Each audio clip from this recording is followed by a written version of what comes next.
All right. So we've had Double or Nothing of the past weekend. Took place on Saturday. Many different, talking points to the show. Many different opinions flooding in about the show and about the future of the promotion in question that held the show.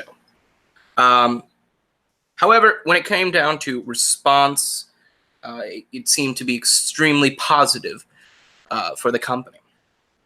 Now, there's obviously going to be a few glaring issues with both AEW and WWE.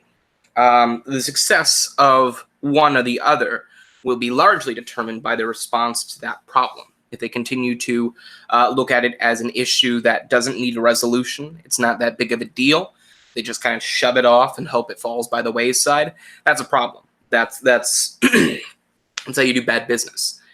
But if they look at problems, they see the pros and cons to it, even if they don't see it as much of a problem, but they do take in its pros and its cons, its benefits and its hardships.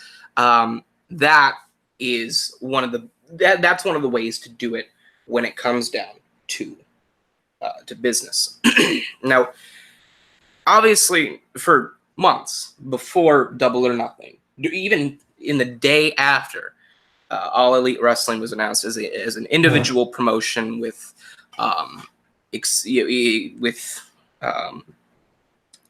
large financial backing behind them.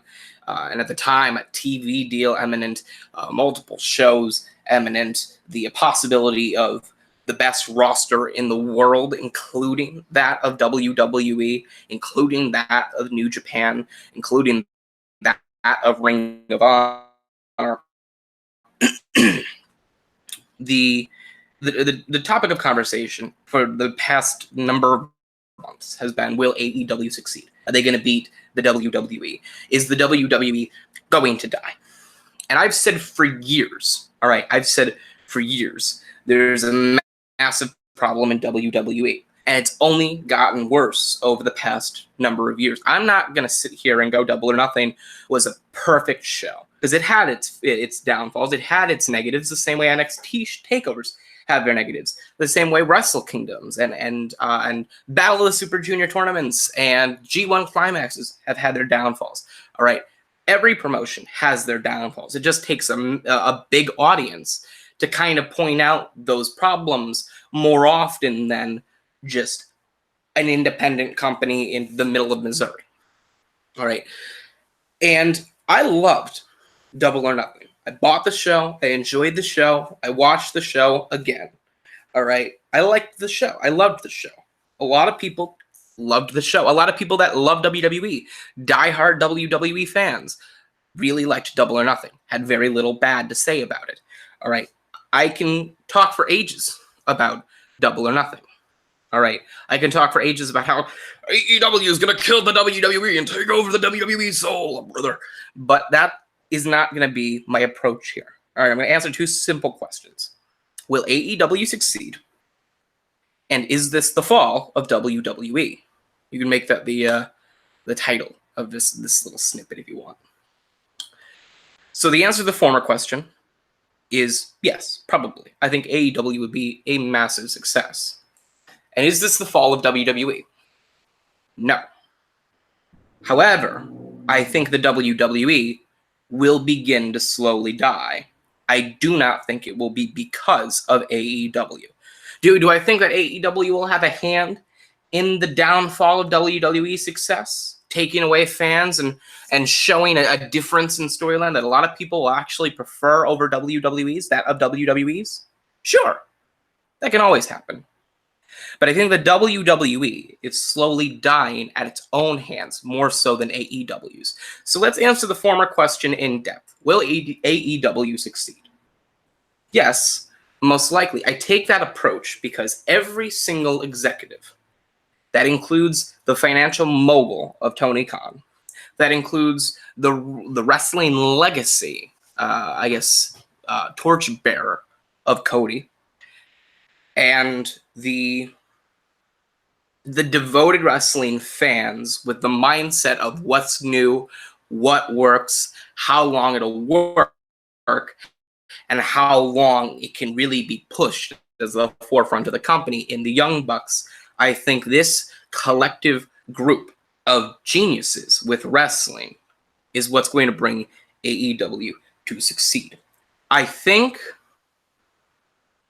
I'm not going to say for sure, right? But if AEW begins to have this sort of mindset that many companies have had beforehand, where, all right, let's say we want to be the alternative, but try to take over WWE. At that point, you will die. All right, I think if AEW approaches it with that standpoint, they will completely fuck up. They will completely go downhill. All right, WCW tried to take over WWE's spot. All right, tried to take over the juggernaut of professional wrestling, what killed the territorial system and created this sort of monopoly of on professional wrestling that was finally given a legitimate challenger for the first time in its history. WCW's run was out of spite, was out of vigor, was out of passionate disdain for the WWE and for its business practices of the past. And the fact that they had this financial mindset calling the shots for the wrestling show was what killed them. This over-reliance on what worked and this watering down of something that worked into something that became, oh, this big deal, was what killed WCW. The over-reliance on the whole NWO shtick, the over-reliance on the idea that they could compete, and the inability to see where it went wrong and correct that wrong to ensure that they went back into success is what killed WCW. TNA was always touted as being the alternative.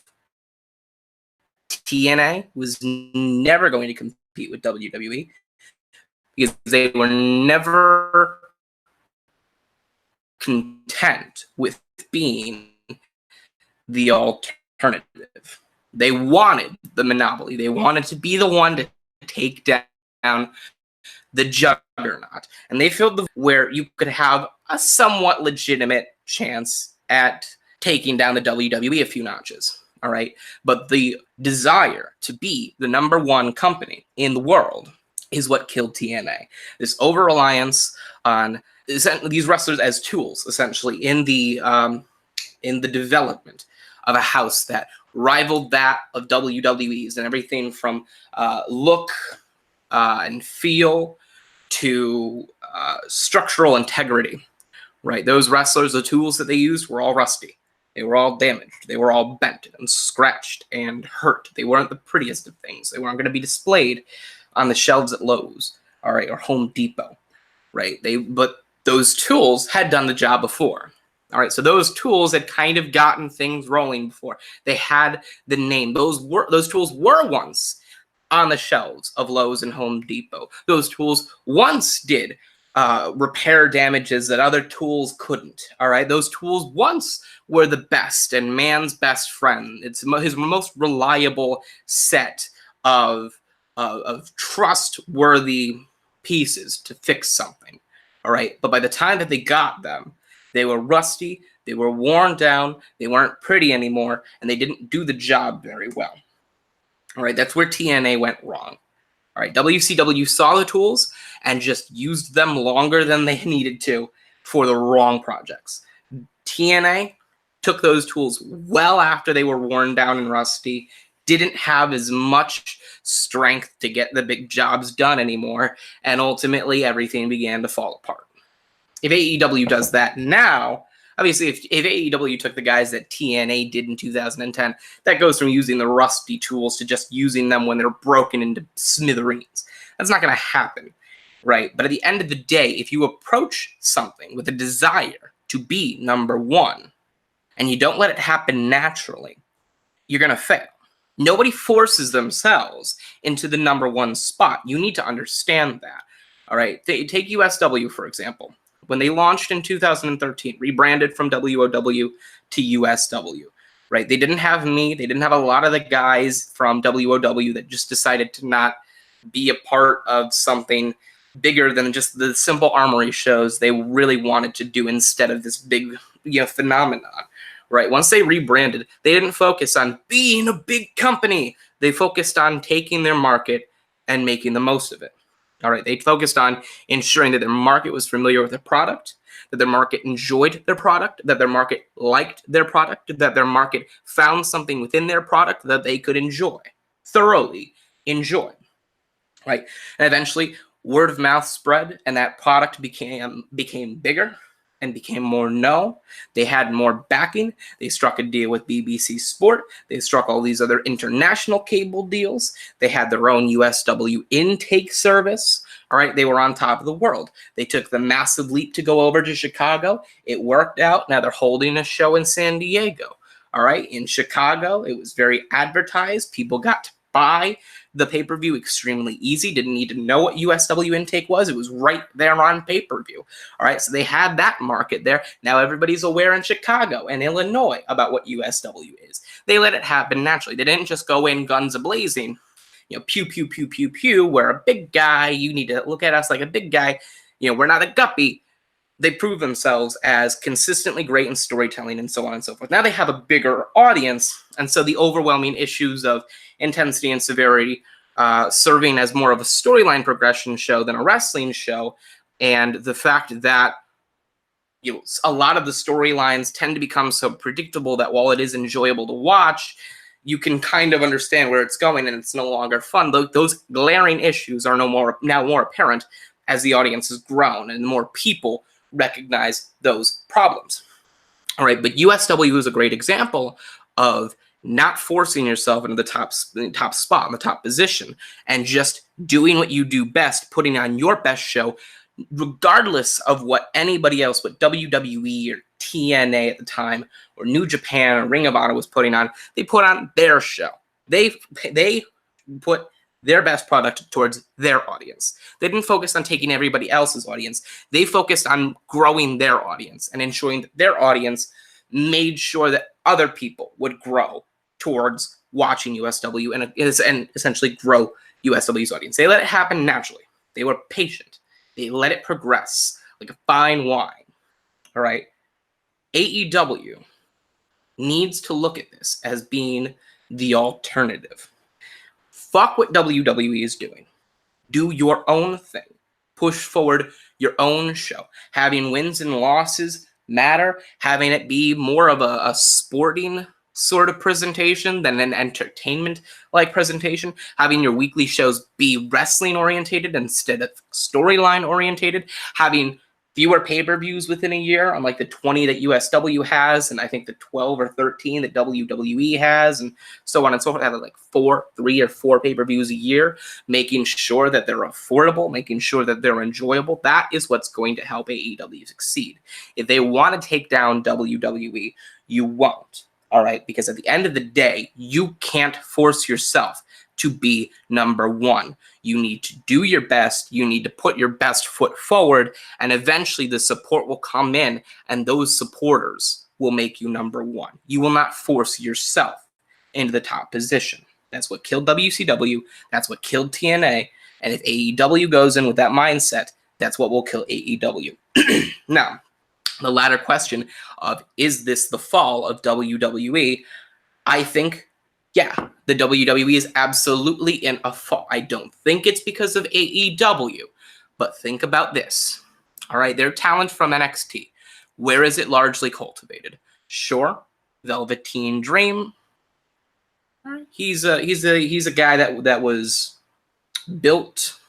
He's a guy that was created, pushed. He was a WWE product. But think about your top-of-the-line guys in NXT. Think about your Johnny Garganos. Think about your Adam Coles, your Undisputed Eras. Think about your War Machine, Raider, Viking Experience, Murder, Homicide, Double LAX bullshit. All right, think about them. Think about guys that have been in the promotion beforehand. Aleister Black, Ricochet, Bobby Roode. All right, Ty Dillinger was a WWE creation, and Tyler Breeze was a WWE creation. But Andrade Cien Almas and Tommaso Ciampa, who is still there, and Sami Zayn and Kevin Owens, those are all guys that cut their teeth on the independent circuit. WWE is the biggest indie company in the world right now.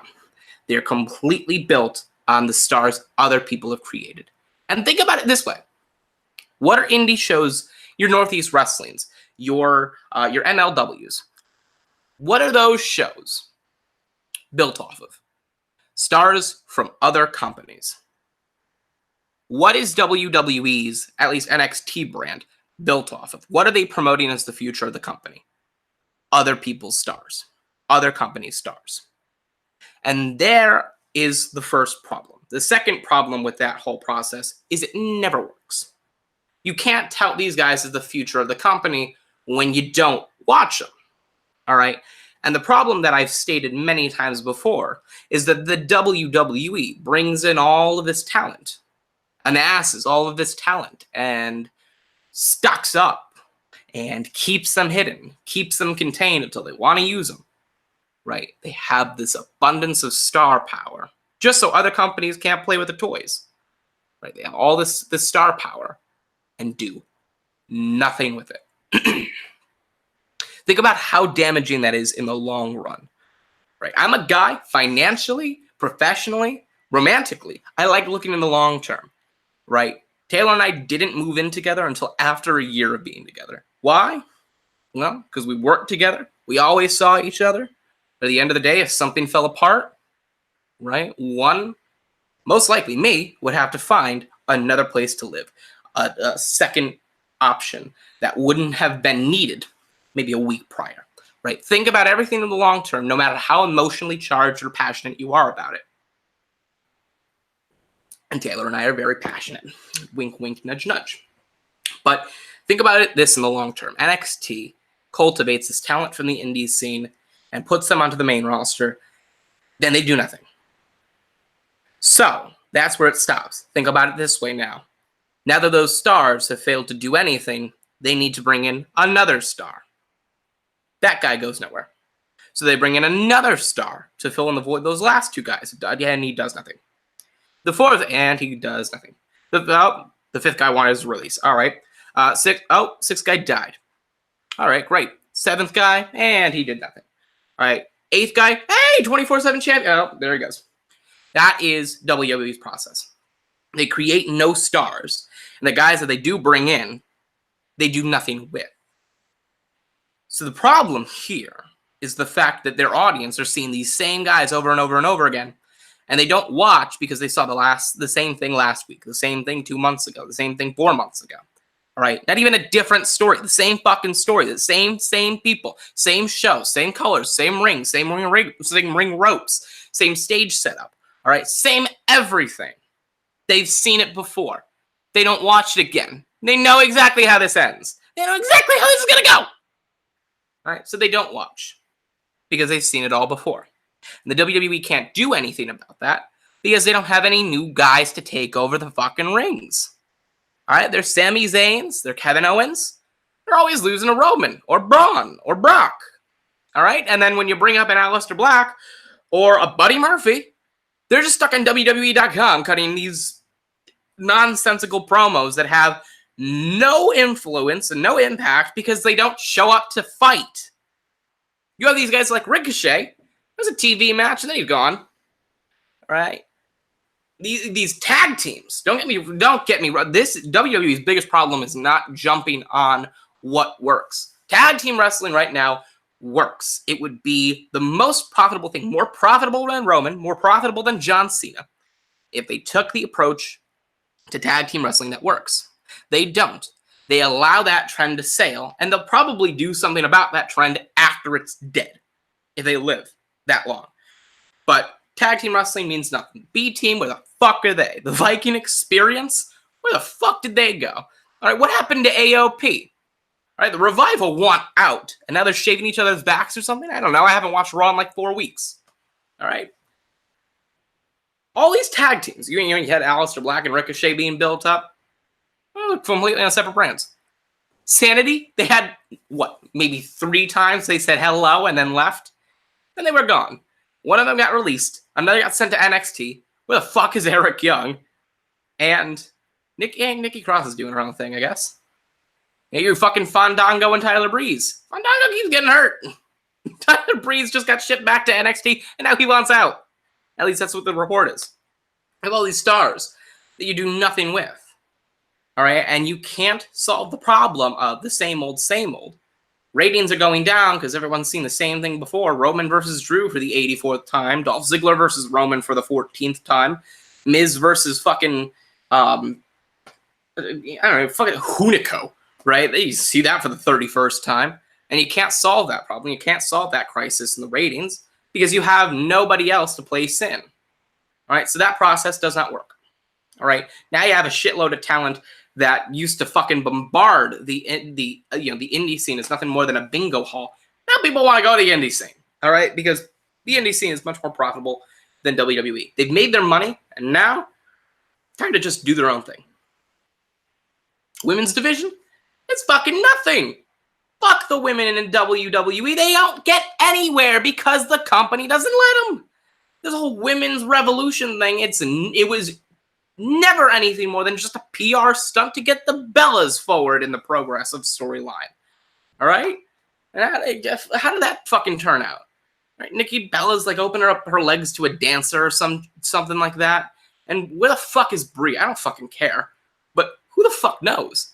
Right? But they were fucking headlining Evolution less than a year ago. Right? Nikki Bella was the goddamn forefront of the feud with Ronda Rousey.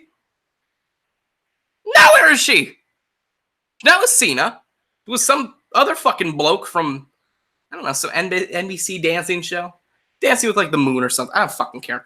One way, I don't fucking remember. I'm blanking out. But one way or another, like she's out fucking this dancer dude off of TV, not doing anything, not in the forefront, not in the pinnacle, but less than a year before. She was headlining the first ever women's only show. That makes no sense, right? And now her counterpart, Ronda Rousey, is nowhere to be found. So the two people that headlined Evolution last year aren't even in the company right now actively.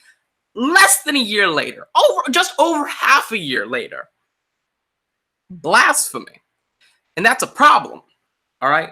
And the biggest reason the WWE is in this downward slope is, for one, the deal with Fox ensures that they consistently bring in 3 million viewers every single week. The USA Network is sick of this ratings bullshit. And they know exactly why WWE is failing. Otherwise, they wouldn't have brought up everything about the 24/7 championship and the wild card rule and all of these things, or not even the wild card rule, because that was Vince supposedly. But the USA Network and the Fox Network wouldn't be putting forth all of these ideas to get the ratings up if there wasn't a problem with the ratings. And they wouldn't be doing it with the listen to this logic. You know the USA Network and the Fox Network know exactly why the ratings are down. They know exactly that Vince is bullshitting them. Because not only are they putting forth this notion that, hey, we know this is a crisis. We're not stupid. But at the same time, the thing that they're doing to solve that problem is allowing Vince these ideas for his program. They know his program is the problem. They know his program is the reason for the ratings decline. They wouldn't have brought up the idea of the 24/7 championship. They wouldn't have put forth this idea of storyline A or storyline B if the problem was injuries, if the problem was house shows, if the problem was an inavailability to book talent, right?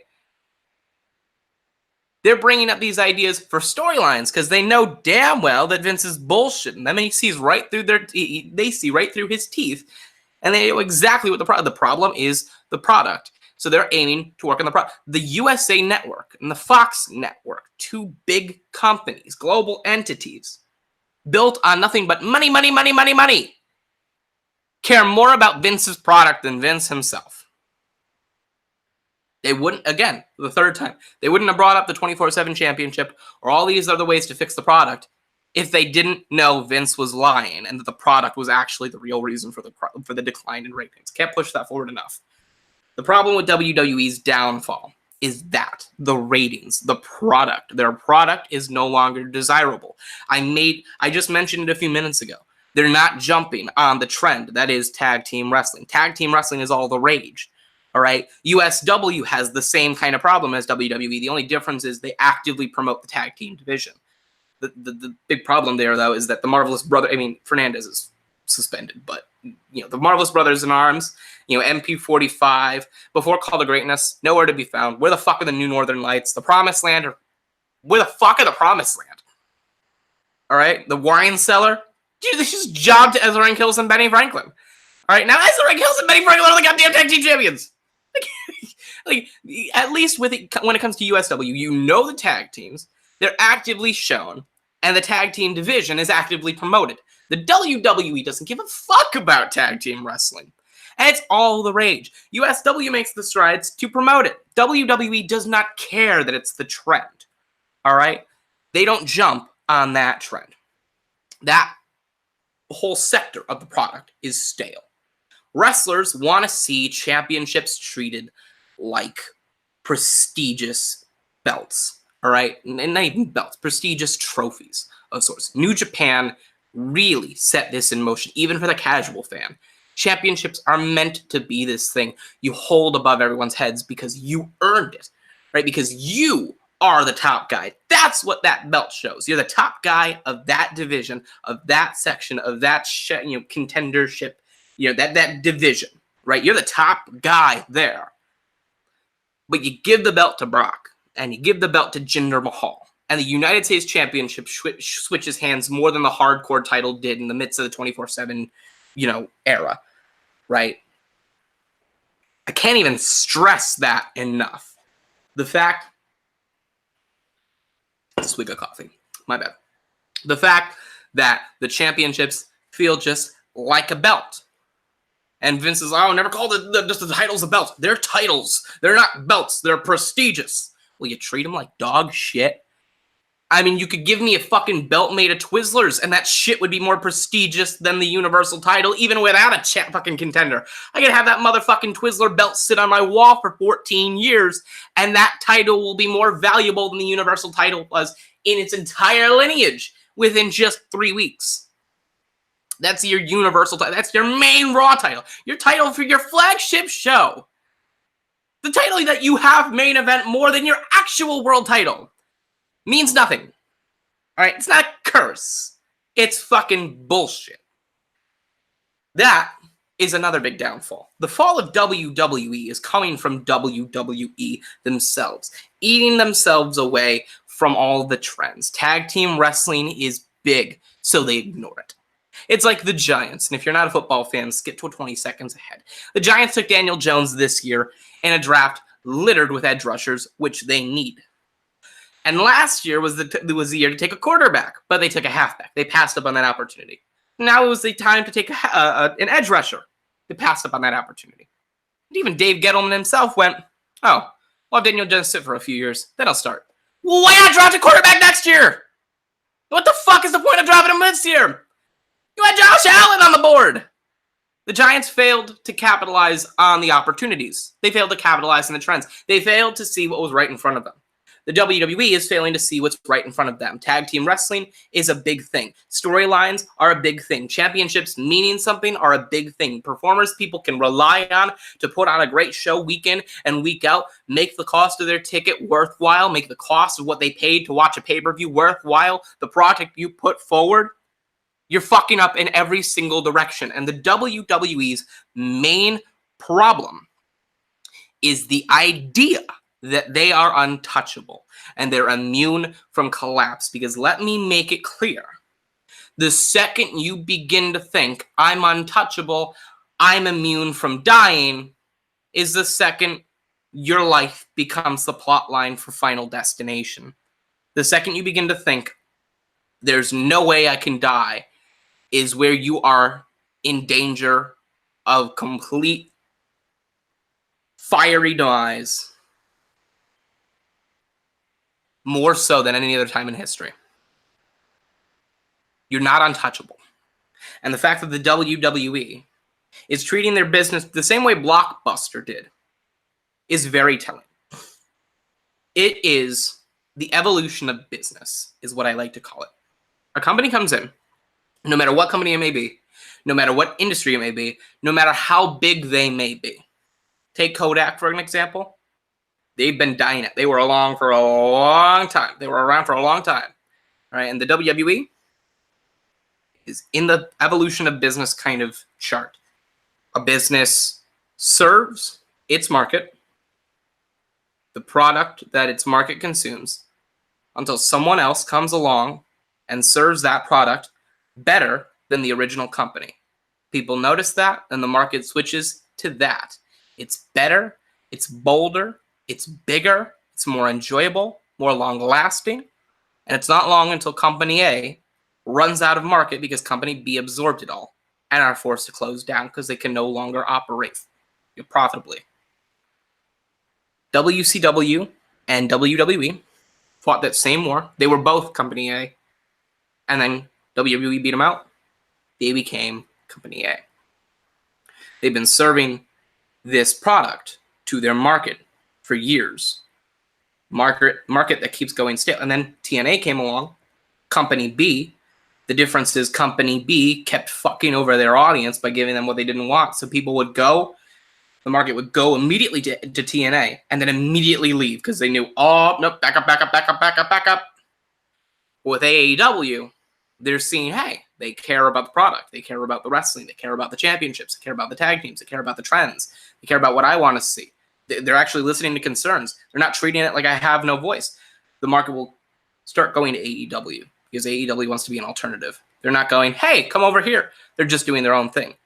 And people naturally use that mystery of, oh, they're not telling me to go over there.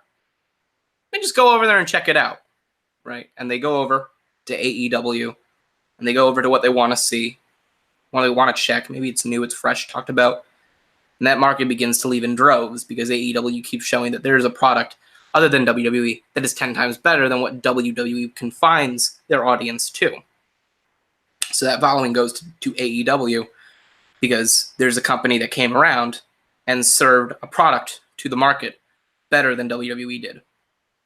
Are you seeing what I'm saying? AEW is Company B. WWE is Company A. Company A is, for the past 50, 60 years, serving the same product, the same fans, over and over again for generations. The market is now going to AEW because Company B is putting out a superior product to product A. And the market sees that, and the market goes to AEW because it's better, it's bolder, it's bigger, and ultimately the WWE dies out because the company comes around, AEW, or if AEW fails, the next one in line to take a shot, WWE fails because AEW came around, or whatever company came around and served to their market a product better than WWE's. That's where the product with NXT comes into play. The fact that you can't make new stars, just seeing the same thing over and over again. If AEW can make stars, there'll be no reason for people to keep watching the same thing with WWE. So they'll start leaving because they're not missing out on anything. And then they won't come back. The WWE is finally falling back into the cycle, back into the trend of the evolution of business. Same with Blockbuster. All right. Companies will continue to serve that product until either their market calls it a day and goes, yeah, you know what? This other place is a lot better. Thanks. Or, of course, some sort of technological development or even any sort of evolution in the way things are done kills it. Tag team wrestling is the biggest example. WWE doesn't capitalize on the biggest thing in wrestling today. Right? They are doing the equivalent of what Blockbuster did with refusing to do an online sort of service. Blockbuster and its structure of video rentals, right? Its structure of video rentals and its over-reliance on that and refusal to evolve with online media is what killed Blockbuster. WWE is no different. Right? I get it. It has the brand. It has the name. It has the lineage. It has the following. It has the understanding. It has the history. It has the nostalgia. It has the guys. Sooner or later, though, it's not going to have the guys. The nostalgia is not going to work anymore because none of the guys that they have main eventing their Saudi Arabia shows can wrestle without dislocating 4 hips, with, of course, 2 of which they don't have. and so on and so forth. It doesn't matter what the letters are, and it doesn't matter how associated you are with wrestling. At the end of the day, 5-star wrestling is one of the more known ones in Great Britain, or from Great Britain. Obviously, that's a bad thing, because fuck 5-star wrestling, right? But that's one of the more known ones in the UK. Why? Fuck knows. But it is. I keep gliding my fingers across the table because I'm trying to paint out this physical picture for myself. But it doesn't matter what letters WWE has, and it doesn't matter what their history is. Right? It doesn't matter what they own, what their monopoly may be. It doesn't matter what kind of leverage they have. So I'm going to wait for this obnoxious motherfucker with a stereo thinking he's cool to go and drive by. Okay, see you, fucktard. It doesn't matter how big you are. It doesn't matter how much of a titan you are. The second you begin to think you're immune from collapse is the moment in time in which your collapse has begun. Stephanie McMahon called AEW competition. That's the report. She ushered in that collapse, admitting that AEW is competition.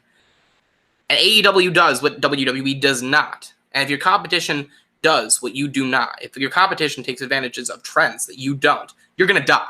That's not how that works. You have to take those trends or you die. WWE is going to die by their own stubbornness, their own confidence. The second you think you are absolutely immortal is the second you get a fucking bullet through the heart. The second you begin to think you're immune from collapse is the second your pillars begin to crumble beneath you and not support your weight anymore. And the second you begin to think that you are too big, too tall, too sturdy, too big, too large, too hefty to fall, is not only the moment in which you fall the hardest, but at the end of the day, the second you begin to think that you can't fall is the second you're already ashes on the ground.